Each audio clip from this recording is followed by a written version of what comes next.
तो नमस्कार दोस्तों, अगर आप लोग यहाँ पे प्रयागराज में महाकुंभ देखने आ रहे हैं तो हम चाहते हैं कि अगर आप लोग वहाँ पे आए तो आप लोग यहाँ पे काली घाट पर जो कि लेजर शो का आयोजन किया जाता है, हर पर डे किया जाता है शाम को 7 बजे से लेकर 9 बजे तक। 2 पार्ट में होता है। एक शो जो कि 45 मिनट का होता है। यहाँ पे आने के लिए आपको चुंगी से जो नैनी ब्रिज है, एक नया पुल है और एक पुराना पुल है, ठीक है। नया वाला है और वो पुराना जो आपको दिख रहा है उधर वो पुराना वाला ब्रिज है। तो उसके जस्ट बीच में काली घाट पड़ता है, उसके बीच वहीं पे होता है, ठीक है, जो कि बोट क्लब के नाम से भी जाना जाता है। तो आपको वहाँ पर आना पड़ेगा जो कि 1.7 किलोमीटर चुंगी से पड़ेगा, ठीक है दोस्तों। अब बता दूँ इस समय यहाँ पे ऑटो का नहीं मिल पाए, इसलिए आपको वहाँ से पैदल आना पड़ेगा।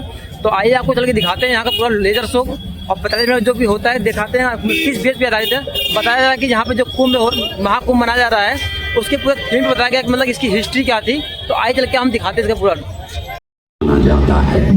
प्रयाग ही संसार में एकमात्र ऐसा पावन क्षेत्र है जहाँ 3 पवित्र नदियों का संगम होता है। इस संगम का भी एक अनूठा महत्व है।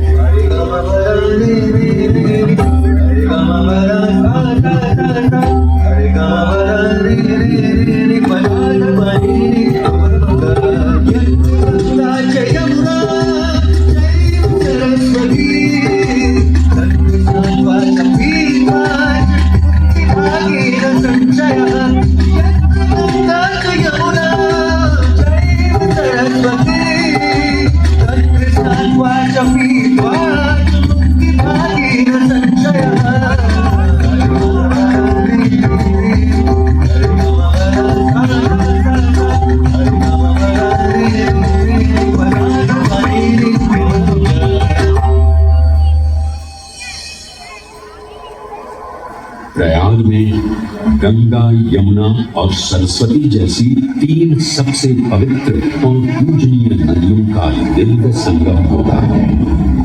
इन नदियों के संगम में स्नान करने एवं संगम का जल ग्रहण करने से मनुष्य मुक्ति का अधिकारी बन जाता है और इसमें किंचित भी संदेह नहीं है। ब्रह्म पुराण में ब्रह्मा जी भी कहते हैं कि प्रयाग में सरस्वती जी अदृश्य रूप में आकर गंगा जी से मिलती है। इसलिए इस क्षेत्र को सरस्वती तीर्थ संगम भी कहा गया है। सरस्वती नदी के अदृश्य रूप से मिलने के पीछे भी एक पौराणिक कथा सुनने को मिलती है।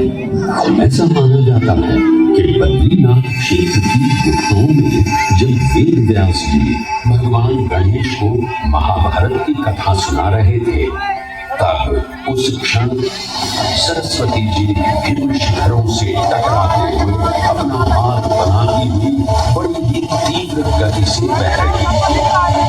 सरस्वती नदी के इस तेज बहाव से उत्पन्न होने वाली तेज ध्वनि वेद व्यास जी का ध्यान भंग कर रही। इसलिए महर्षि वेद व्यास जी ने सरस्वती जी से वेद को कम करने का आग्रह किया, परंतु उनके अनुरोध उपरांत भी जब सरस्वती नदी के वेग एवं ध्वनि में कोई कमी नहीं हुई तो उन्होंने क्रोधित होकर सरस्वती जी को श्राप दे दिया और कहा कि वे अब धरती के भीतर यानी कि पाताल लोक में प्रवाहित होंगे। तब से ये माना जाता है कि इन शिखरों से उद्गमित हुई सरस्वती नदी उत्तराखंड के माना गांव से आगे अपने अदृश्य रूप में प्रवाहित होती है। आगे चलकर यदि अदृश्य रूपी मां सरस्वती प्रयागराज में गंगा एवं यमुना नदी से मिलकर त्रिवेणी संगम को पूर्ण करती है। यही प्रयाग नदी पवित्रता का उद्गम है, जिसके अंश हमें वेदों एवं पुराणों में भी मिलते हैं, जिनमें वर्णित है सुरों असुरों द्वारा हुआ समुद्र मंथन। अमृत प्राप्ति के लिए सुरों और असुरों ने एकजुट होकर क्षीर सागर का मंथन किया, जिसके संदर्भ में पुराणों में विभिन्न कथाएं देखने को मिलती हैं। उन्हीं कथाओं में एक कथा महर्षि दुर्वासा और इंद्रदेव से संबंधित है। इस कथा के अनुसार ऋषि दुर्वासा ने इंद्रदेव से प्रसन्न हो उन्हें पारिजात पुष्पों की एक दिव्य माला भेंट की। साधारण पुष्पों की माला समझ स्वयं धारण न कर उसे अपने वाहक गजराज ऐरावत के मस्तक पर रख दिया। पल भर में गजराज ने वो माला धरा पर गिरा, उसे अपने पैरों तले रौंद दिया। ऋषि दुर्वासा से ये अपमान सहन न हुआ और उसी क्षण क्रोधित हो उन्होंने इंद्रदेव को श्राप दे दिया। हे अहंकारी इंद्र, तेरा इतना दुस्साहस कि तूने मेरा अपमान किया। जिस वैभव एवं शौर्य पर तू इधर आ रहा है, क्षण भर में तेरा ये वैभव, प्रतिष्ठा, शक्तियां सब नष्ट हो जाएंगी। अत्रि पुत्र दुर्वासा समस्त देवगणों को क्षीण होने का श्राप देता हूं।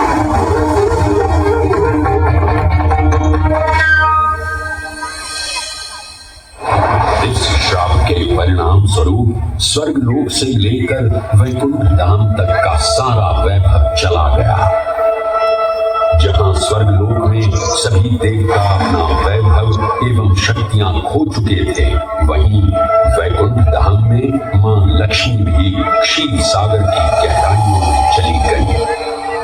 उनके जाते ही सृष्टि का संतुलन बिगड़ने लगा एवं असुर राजा बलि ने तीनों लोग अपने अधीन कर लिए। ये सब देखकर सभी देवतागण अपने श्राप के निवारण हेतु भगवान विष्णु की शरण में जा पहुंचे और कहने लगे, हे पालनहार, हे स्वामी, अब आप ही हमें इस श्राप से मुक्त होने का मार्ग बता सकते हैं, अन्यथा हम अपनी शक्तियों से सदैव वंचित ही रहेंगे और युद्ध में कभी भी असुरों का सामना नहीं कर पाएंगे। बस यही चली। हे देवराज, ऋषि दुर्वासा के श्राप से सभी देवतागण जीवन मृत्यु के काल चक्र में बंध चुके हैं। इस काल चक्र एवं श्राप से मुक्त होने के लिए अब केवल एक